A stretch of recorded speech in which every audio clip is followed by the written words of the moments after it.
and you kind of learn that. But when you're in that kitchen, make sure that you listen, make sure that you pay attention, make sure that you write everything down.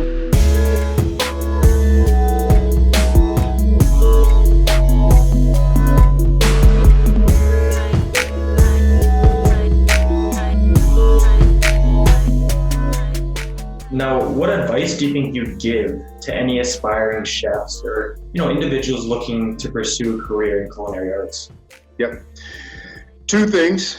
If you don't have the money to go to school, find a chef who you like and reach out to them personally, and offer to stage there. I think that any good chef that's reputable and worth their weight will take you in. We're always looking for help in the kitchen anyway, so if you go to a chef and you say, hey chef, I'm a young guy, I like what you do, you inspire me, is there any way that I could give you 10 hours a week for free and I can just learn whatever, like I'll be in your hands.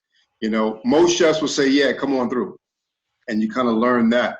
But when you're in that kitchen, make sure that you listen, make sure that you pay attention, make sure that you write everything down, and make sure that you're in there growing what you need to grow for your foundation.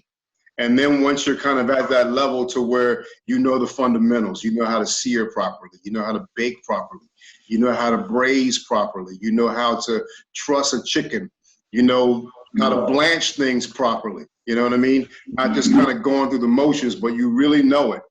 Only then are you kind of able to kind of branch out and develop your own skill and style, and then from there you might go to another chef and then another chef and another chef. And then finally you're on the payroll, and now you're getting paid for it. But by that time you're learning so many different styles and techniques that all along your own style is growing as well.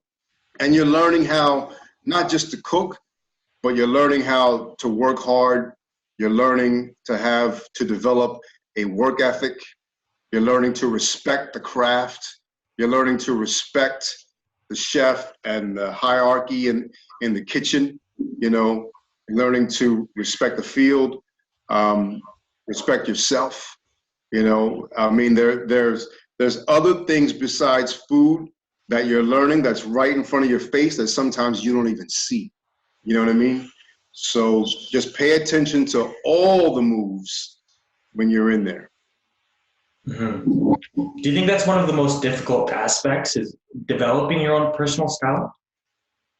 I think that if you, like I said, if you pay attention to yourself, then yes. I mean, there are cooks that will just come in there and they just want to do what they got to do and go home, But then there are many other chefs that do what you got to do, but then they take it in and then they kind of play on the side, to develop what they know and applied.